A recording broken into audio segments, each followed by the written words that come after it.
Pretenders are always worse than murderers. When you know someone is a murderer, you can be able to avoid him. You can be able to stay far from him. But when someone pretends to be a good person, when deep down he knows very well he is not a good person, that person can be very dangerous, because you will not know when to avoid them and you will not know when to sit with them, and therefore they can kill you very easily.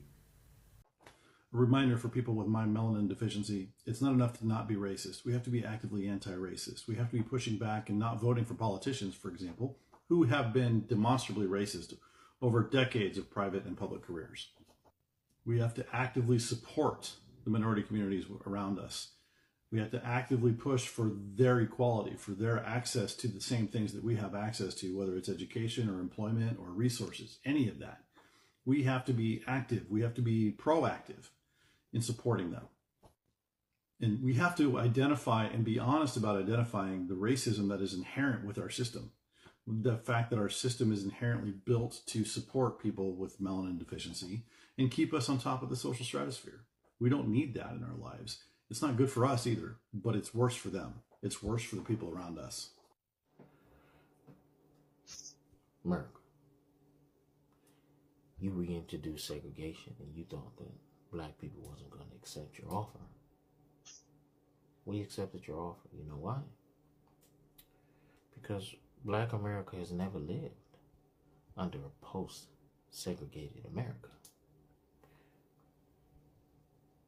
There are hundreds of sundown towns all over this nation, north and south. Black people know that there are certain neighborhoods that you are not allowed to be in once the sun goes down. You better not. There's even certain places within some of the major cities. Like there's a sundown town in the middle of the city of Chicago. It's called Bridgeport. Even you can consider downtown Chicago, like Mag Mile, sort of a sundown town. A section of Chicago that to get there, you're going to have to go through checkpoints and, hidden police officers and things like that. And that's across the entire country. Our neighborhoods are over-policed and underprotected. We have the most police presence out of any area in this country. And you would think more police, less crime. No, because their job isn't to solve crime or to prevent crime. Their job strictly is to keep black people from crossing the border of their neighborhood, to make it a terrifying experience to leave the south side of Chicago and go to the north side of Chicago to get something to eat, to go downtown and take your woman out on a nice date, to leave Waukegan and go to Lincolnshire, to go to the IMAX theater.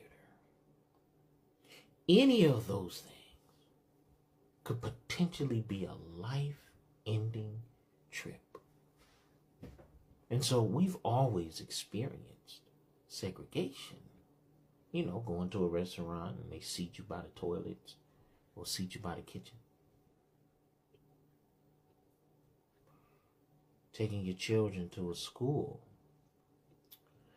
and the teachers treat your child as if they are a problem.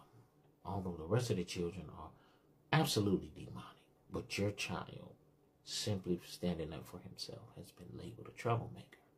White people have always known, and they know. It is not something that they don't know. Sometimes white people take blacks as I don't know how do they take us, or sometimes I don't know how do they carry us. But I think white people carry black people as some piece of shit sometimes. Like they think these are people, we can just do anything to them, we can just treat them anyhow, and at the end of the day, there is nothing they can do to us. You see, white people know very well that segregation and racism is something that has been continuing all this time. It is not something that got to a point when it came to an end. Among us black people, racism has been continuing all the times. There has been racism all over and all the times. It has never come to an end. We've never come to a point when we had, or it was announced, now racism among us the black people is over. Or rather, now segregation among us the black people is now over. We know, we've seen them suffering under many things. Not even racism alone, not segregation alone, but black people in the white man land have gone through a lot of things. Being killed anyhow, and a lot of bad things like being done to them here and there. And white people have never spoken. They've always been quiet. In fact, some of them have been the one who have been performing these things and doing these things. So many of them have been quiet on this issue. They haven't been talking. They see these things happening. They don't come out to talk. They don't come out to speak. Black people have been going on the roads demonstrating by themselves every time and every moment, carrying placards everywhere, every time. But anytime they try to go on the road and demonstrate about these issues, they were on their own. Nobody came out to hold their hands, or nobody came out to say, now we want to support black people who are on the road fighting for their rights. No. Everybody felt like these people are doing nonsense. And so nobody wanted to go and actually join them. Nobody wanted to go and help them. All white people, because they were living a better life, and the life they were living, like they were not experiencing the things that blacks were experiencing in a white man's land. So it was none of their business. Okay? But these things have never come to an end. They've always been there. They've always continued. So I wonder why today a white man would stand up, or rather a white person would stand up and say, now we want to condemn this thing because the government, or rather because it is being brought up again. Is it being brought up again, or it is something that has always been there? Let's get after these videos, and then we shall come back and react about it. So, although you may have taken away the nigger-only fountains, you replaced it with a police force that constantly kept driving home the message: this is a nigger-only side of town, and the moment that you cross this border, you will pay, sometimes with your life.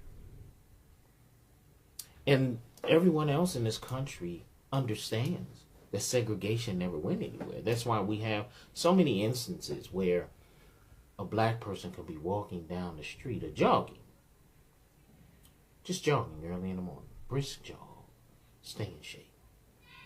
And he finds himself being run down by white men in a pickup truck and gunned down like an animal in the street. Or a young black boy just walking down the street, and a man would want to pull out his weapon.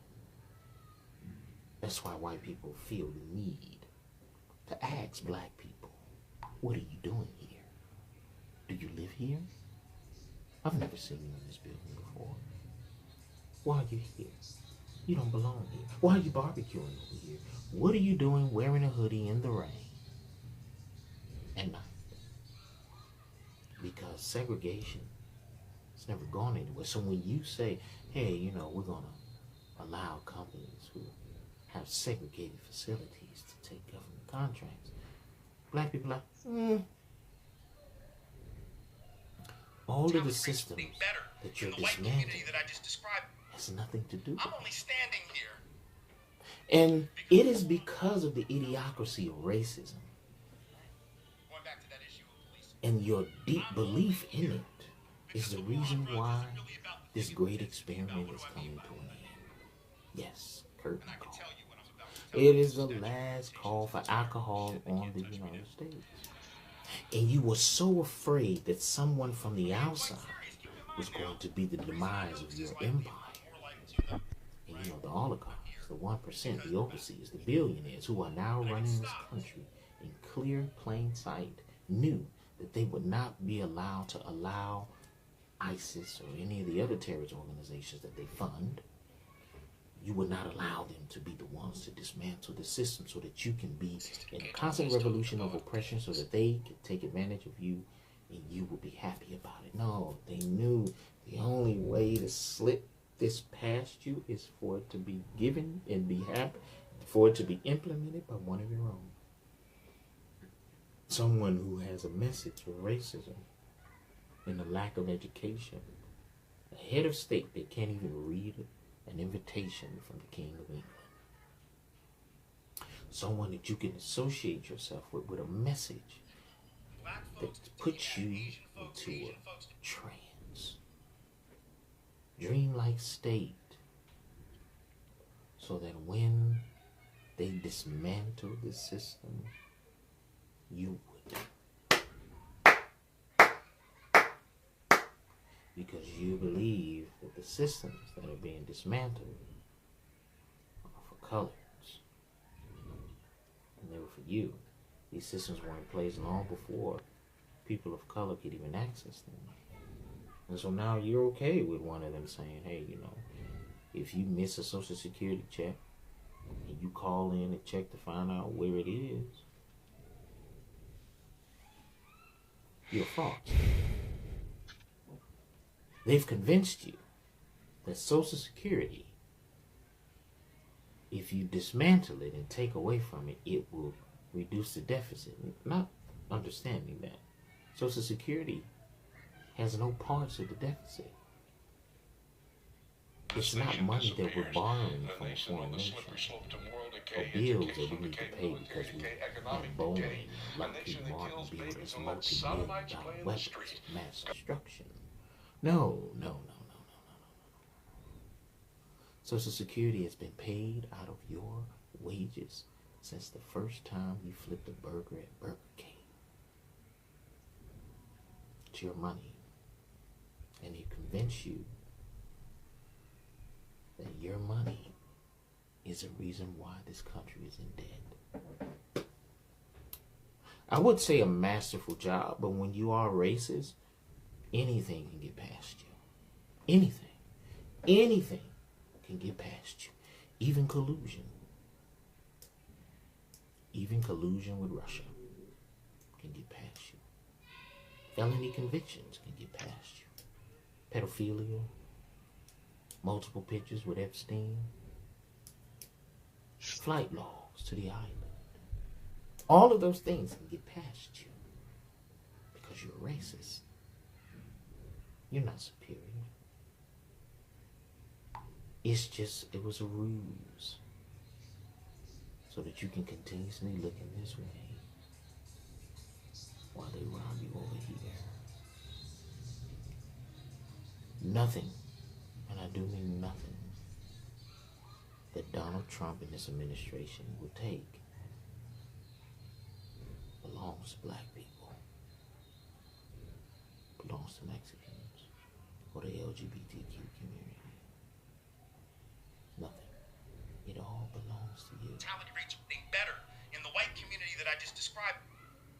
I'm only standing here because The more they dismantle, going back to that issue, the less we give a fuck.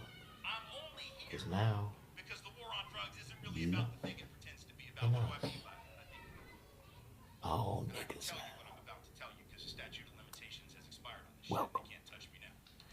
They talking about bringing segregation back. I'm being quite Man, check serious this with out. my mind now. It's certain parts of the Reason I think country, it's slightly, if not more likely to segregation ain't never ended. I'm here. Like, I used to drive trucks over the road, man, and I done been in some spots where they might not have had a sign that said, like, no black people allowed, but the vibes was definitely, like, I was in, I'll never forget, I was in Arkansas. I can't remember what part of Arkansas, but it was somewhere in the woods, in the country, whatever. And it was like a mom and pop truck stop, right? They had like the diner up in there and stuff, had truck parking. So I parked the truck and I stepped in that mug, and it was like one of them scenes like the movie when the record skipped. Like when I stepped in the door, it was like, because everybody turned and looked at me. And it wasn't nobody in there that looked like me. And when them people looked at me, it wasn't a friendly face among them. It wasn't no type of welcoming or nothing. Everybody had a look like, I felt like I had stepped off a time machine. You know what I'm saying? I ain't even get in the door. I stood in the door, and when I seen that, I looked. Man, I turned around, got in my truck, and drove the hell off. You dig what I'm saying? It was another time, I forgot where I was at. I was somewhere in the South, though. And I had just stopped to get gas. at this like rinky-dink truck stop in the middle of nowhere. And while I'm getting gas, a black dude pulled up. He was in a car though. I'm in the 18-wheeler. He in the car. But he pulled over by me and he hollered at me for a minute. So we chopped it up and he just like, you know, asked me where I was headed to and all this. I'm telling him and stuff. And then he tell me, he like, cause this was like midday, you know, late afternoon. And so he tell me, he like, look, he like, check this out. He said, when you get done pumping your gas, leave. Like, you do not want to be here once the sun go down. Say less. He ain't tell me nothing else. Understood. I was out of there. So, like when they talking about they bringing back segregation, like we still got sundown towns. That's segregation. You dig what I'm saying? A sundown town is a whole town where you, if you look like me, you are not welcome. Once the sun set, you gonna see a whole different side if you there. They catch you there. They looking for you when the sun go down. Cause they can't wait to find you because they got some stuff for you. But I really feel like these policies, all this stuff is making news because they looking for a reaction from us. And I'm so proud of my people because we ain't giving them one. We just like, hey, we gonna sit this one out.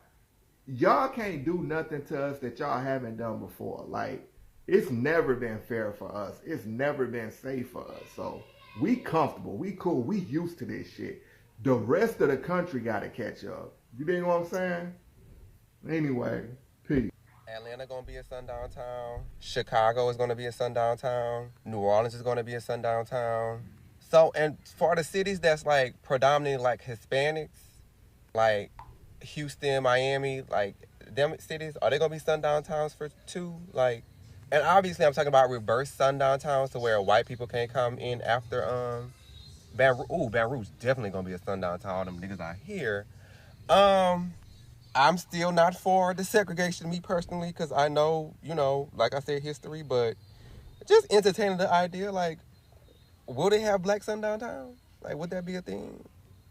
And now that, you know, when I was in school, like, the back of the bus was the place to be. You know what I'm saying? You know how back in the day, like, they wanted black people in the back and we didn't want to go, you know, a la Rosa Parks?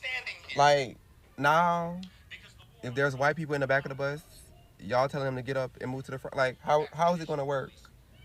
I'm just curious. Can somebody lay the guidelines and the laws down for me, since y'all so excited about segregation potentially happening again? And I can tell you what I'm about to tell you. The statute of limitations has expired on this shit, and they can't touch me now.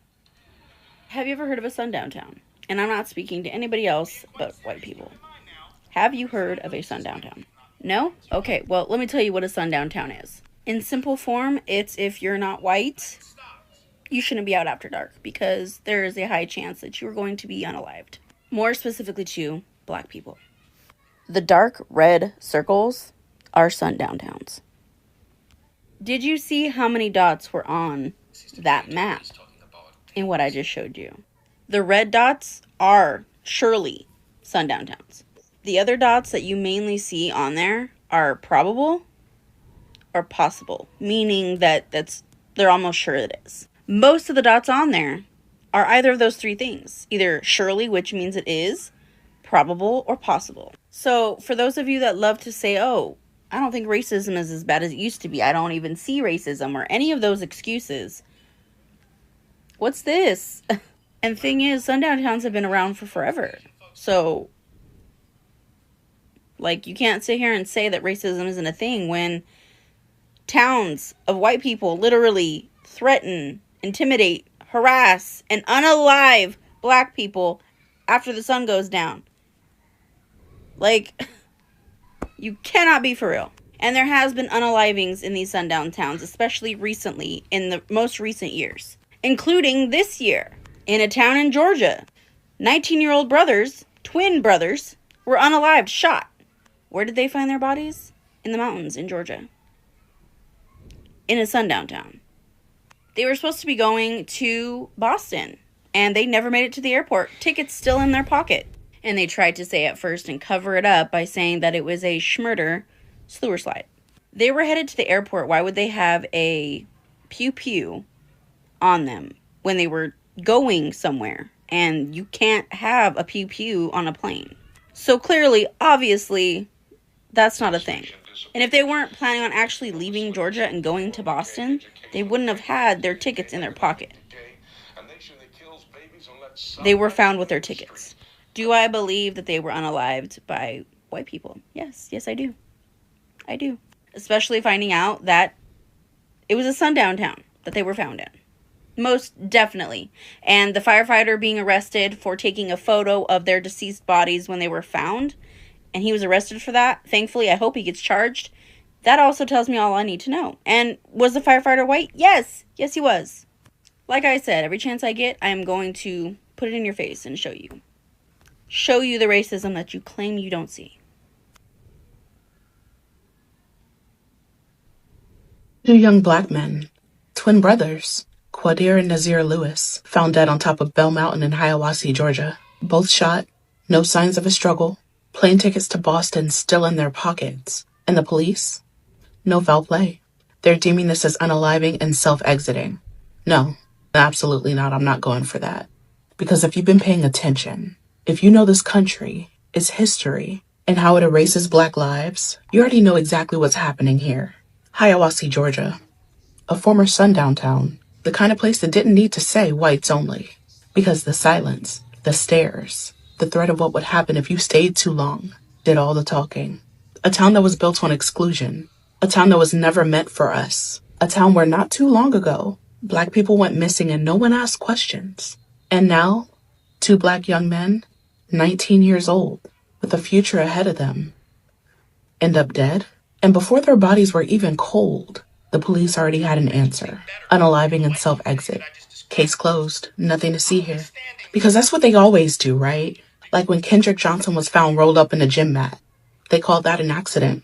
Like when Tamla Horsford was the only black woman in an all-white party. They said she fell. Like the thousands of black men, women, and children who've just disappeared in places that didn't want them there in the first place. It's the same pattern. The same cover-up.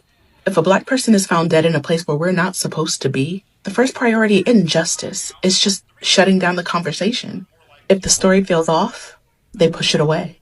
Because they know that most people aren't going to question it. And if the family demands answers, they're met with silence. But we know what this looks like. We've seen this before. We've lived it. And we're not about to sit here and let history erase these two young men. Quadir and Nazir Lewis weren't statistics. They were sons. They were brothers. They were two human beings with their entire lives ahead of them. They had dreams. They had plans. And none of those plans involved dying on a mountaintop in a place where they didn't belong. But now, instead of living their lives, their names are being used in a story that doesn't add up. And what's worse is that we already know how this ends, right? We already know the investigations are going to be quiet. The headlines are going to fade. And before long, people are going to stop asking what really happened. Because that's how it always goes. Well, not this time. Because we won't forget. We don't forget. We don't move on. We don't let this go. Because when black bodies turn up dead in a place like this, we know what's possible. Because this country has shown us over and over again that the truth is never what they tell us first. No, I don't believe them. And neither should you.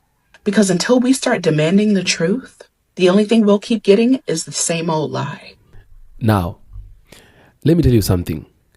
When you are very well, when you're living a better life, or rather when you have everything you want, when you have everything you need, you tend to some point begin or start mistreating people, treating people anyhow, treating people the way you like, because you know at the end of the day, I don't need anything from these people. I have everything that I need. I have everything that I want in this world. So what is the essence of me respecting Kevin? Why should I respect Donald? Why should I respect John? You don't respect people because I don't have to respect you. Why should I respect you and I have everything? Why should I respect you and I don't need anything from you? That is the attitude and the mentality that the white people have. But you know, you're having everything that you need, not knowing tomorrow comes with its own things. Today you might be looking like this. Today you might be living in this way. But have you asked yourself what tomorrow will come with? You need to understand that when today you're living a certain kind of life, or you're living in a certain manner, does not mean that tomorrow you will still live the same way. In Kenya, there is a Kiswahili say that says, tenda wema, nenda zako. Like, do good to people and go your way. You will be paid by God. You know, what goes around always comes around. And that is what white folks are facing today. That is what white folks are going through today. Because they went around mistreating black folks all over, trying to treat them anyhow, like they didn't care if these are also human beings who are supposed to be treated well. They didn't care about that. They didn't really care about that. They went around doing all sorts of things to the black folks. But now everything they've been walking around doing to the black folks, now it has come around. It is now eating them up. And they've risen up. They now want the help of the black people. So the black folks really would now come out and help white folks, right? Is that what you want? Is that what you're telling me? Listen, when you're doing something today, and when you're trying to venture into some activities and maybe some actions today, you need to understand that this thing I'm doing can be of consequence, can be of repercussions to me tomorrow. And therefore, be careful how you live today, because you don't know what tomorrow holds. Treat people good today. Walk with people good today. Talk to people well today, because you don't know what tomorrow has in its space. It gets to a point when now you don't have everything that you had yesterday. Now it is the point that you feel like the person you mistreated, the person who didn't talk to very well, the person who didn't want to listen from him, now you need help from them. Because you see, everything in this world is just a vanity. It can come anytime and it can end anytime. So finally, white people now, they're asking black people to help them demonstrate, to help them go on the road and demonstrate because of what is happening in their country. And they are coming with a certain, they are coming with a certain way. They've just abruptly begun supporting black people. They are now against racism. They are now against segregation. They are now talking of reparations and all that. You see, like, why now? Where were you to speak all those things? Where were you to fight against all those things? When black people were being thrown around and walked around, being taken around, being resisted everywhere they go, being segregated everywhere they go, nobody came out and spoke. Nobody came out and removes her voice and said, this is bad. So all this time, people have been quiet. But now it has come to a point when people need help. Now they want to pretend they are good people so that we can be able to help them. So that black people can be able to help them. Trust is built. Trust is really built. Trust does not just come with a day, with 24 hours, with 2 days, with 1 month. No. Trust is built. If you needed white people, black folks to help you, you would have begun supporting black folks for a very long time. You would have started from way back supporting black folks. But you didn't support them from way back because you knew you are always above them, and there is nothing that can ever come. And there will never come a day when you will need them. That is what you've been doing. And right now, you want their help. You abruptly begin supporting them and all that. No, it never works that way. It never really works that way. And therefore, black people should mind their business. As white people have been minding their business all this time, also black folks should mind their business. African Americans, mind your business. White Americans who have been minding their own business all this time, they want now you to not to mind your business and go and walk with them on the road. No. When a time for us comes, because at the end of the day, we as black people, we are used to walking on the road. We are used to walking on the road. It is something we do every time, but we cannot do it in support of people who have not been supporting us. When time comes for us to go on the road, we shall go on the road. We shall not need you, because we've always gone there alone. So even when your time has come to go on the road, just go there alone. I don't think you need us. I don't think so. You can do it. We've been doing it all along. So you can also do it. Do let me know what you think on the comment section. I am the African Streamer, and I'll do my best to make sure I read all the comments and give a response where possible. I am the African Streamline. Thank you so much for tuning in. Thank you so much for being here. I love you. So my black brothers from Caribbean, from diaspora, from Africa in particular, I salute you guys so much. Adios, muchachos.